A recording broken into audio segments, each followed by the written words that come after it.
nama aku Eni, NPM aku 1851101. Nah, hari ini di dalam video ini aku akan menjelaskan mengenai materi peradilan agama. Nah, apa aja sih yang bakal dibahas, yaitu mengenai yang pertama, tata cara permohonan gugatan ke PA. Lalu yang kedua, dan tata cara proses dalam pengadilannya itu bagaimana. Nah, sebelum membahas mengenai tata cara dan proses lainnya, maka kita pertama harus mengetahui apa sih itu peradilan agama.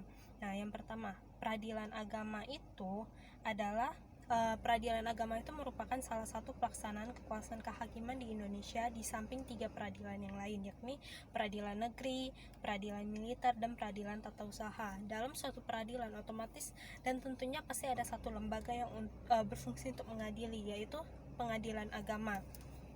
Nah, kemudian kita akan membahas mengenai tata cara permohonan gugatan di PA. Nah, tata caranya itu seperti apa aja sih? Nah, tata caranya itu sebentar.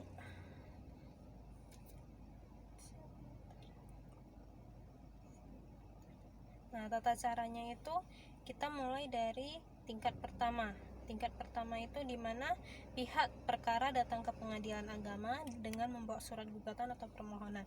Yaitu berarti di mana si penggugat membawa surat permohonan atau surat gugatan ke pengadilan tersebut untuk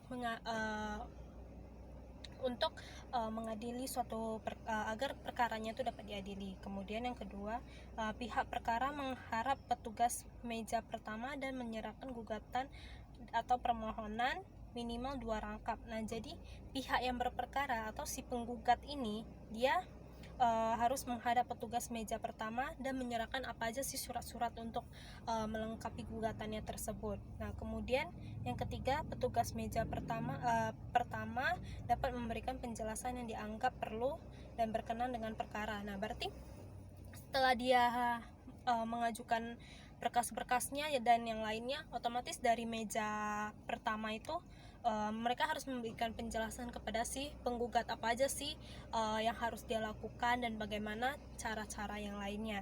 Tapi untuk dalam memasukkan suatu perkara bisa bagi misalnya nih ada pihak yang kurang mampu, tapi dia ada suatu perkara lalu dia ingin menggugat si tergugat, dia tetap bisa menggugat si tergugat tersebut. Nah, tanpa dikenakan biaya, yaitu dengan mengajukan prodeo. Nah, kalau dia udah ada prodeo, berarti otomatis perkaranya dia akan ditangani dengan cuma-cuma atau tanpa biaya. Nah, kemudian setelah pengajuan, petugas meja pertama menyerahkan kembali. Nah, berarti kan si petugas meja pertama dia udah membaca kasusnya apa aja, terus dia udah menjelaskan juga kepada si penggugat apa yang harus dilakukan. Kemudian berkasnya itu akan dikembalikan lagi ke si penggugat. Kemudian pihak berperkara menyerahkan kepada pemegang kas atau kasir surat gugatan atau permohonan tersebut dan surat kuasa untuk membayar SKUM. Nah, berarti setelah surat-suratnya itu dikembalikan, otomatis dia harus pergi ke kasir dengan membawa surat-surat gugatan yang lainnya sebagai lampirannya dan yang lainnya. Nah, di kasir itu otomatis dia harus membayar biaya perkara tersebut, biaya untuk pengajuannya. Kemudian pemegang kas menyerahkan asli surat kuasa untuk membayar SKU lalu kepada pihak berperkara sehingga dari penyetoran panjar biaya perkara ke bank. Nah, jadi setelah biaya yang telah dibayarkan itu, maka biaya tersebut akan di-store ke bank. Kemudian pihak berperkara datang ke loket layanan bank dan yang sudah ditunjuk atau bekerjasama dengan PA yang telah bekerjasama. Nah, otomatis setelah ada penyerahan bukti dan lain-lain segala macam untuk pembayarannya, maka si penggugat ini dia harus mendatangi bank yang bekerja sama dengan pengadilan tersebut lah. Kemudian setelah pihak berperkara menerima slip dari petugas layanan bank, pihak berperkara menunjukkan slip bank tersebut dan menyerahkan surat kuasa untuk membayar untuk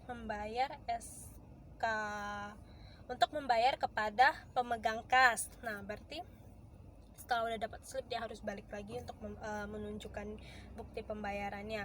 Kemudian pihak berperkara menyerahkan kepada petugas meja kedua surat gugatan atau permohonan sebanyak 2 rangkap. Kemudian petugas meja kedua mendaftar atau mencatat surat gugatannya.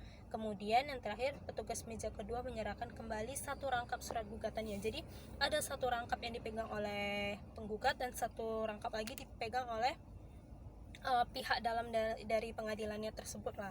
Kemudian di tingkat bandingnya, yaitu permohonan banding harus disampaikan secara tertulis. Nah, secara tertulis kepada pengadilan agama dalam waktu yang pertama 14 hari terhitung mulai dari hari berikutnya dari hari pengucapan putusan.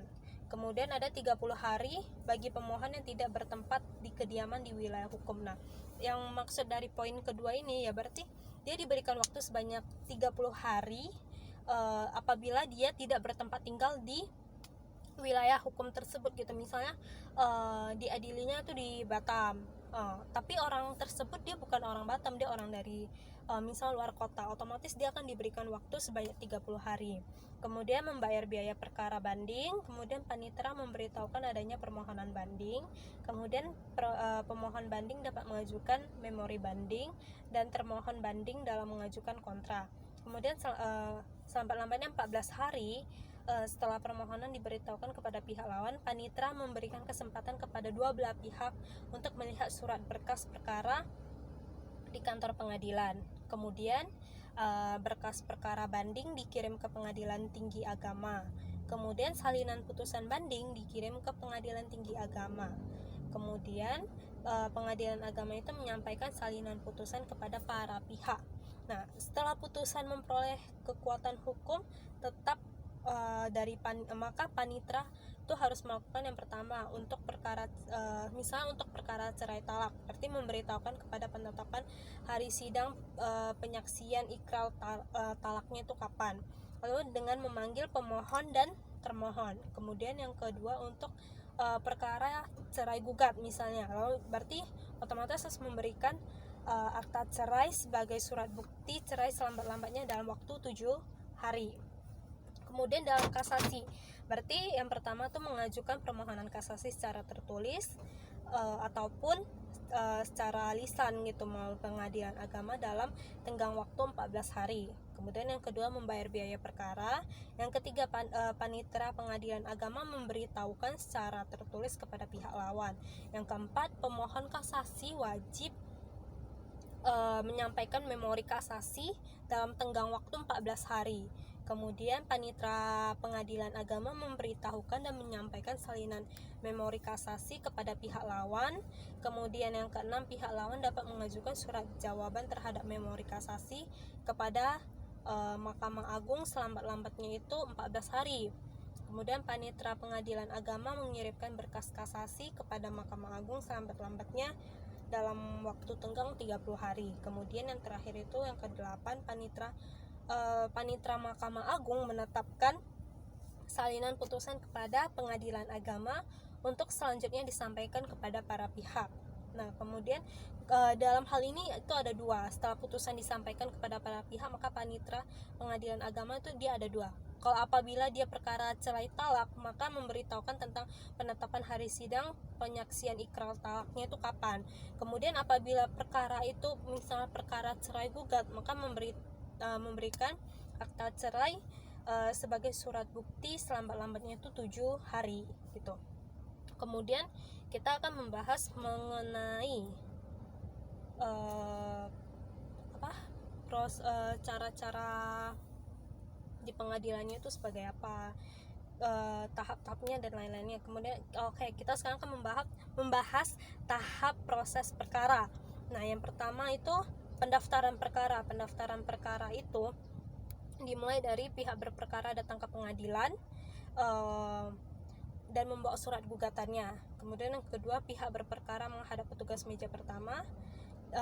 Sebenarnya sama aja sih dengan yang tadi disebutkan, cuma yang membedakannya itu di tahap penanganan perkara persidangan. Misalnya nih di tahap penanganan perkara persidangan, berarti perkara yang sudah didaftarkan otomatis akan menunggu panggilan dari pengadilan untuk diadili atau diselesaikan perkaranya itu.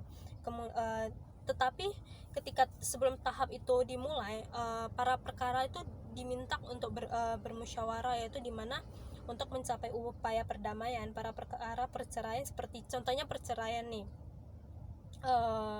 mereka akan diberikan waktu untuk memusyawarahkan bagaimana apakah dalam pernikahan ini mereka masih bisa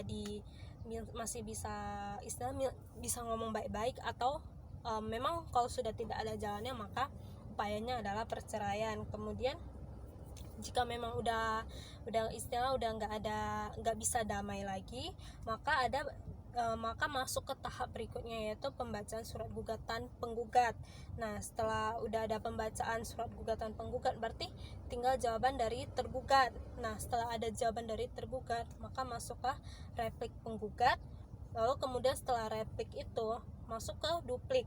Nah, setelah duplik itu maka ini tahap pembuktian. Tahap pembuktian itu tahap dimana apabila salah satu pihak itu ada yang bersalah atau tidak bersalah, nah maka pembuktiannya itu akan dibuktikan di sini gitu loh. Kemudian kesimpulan para pihak, lalu musyawarah majelis hakim, lalu putusan hakim. Nah, putusan hakim ini berarti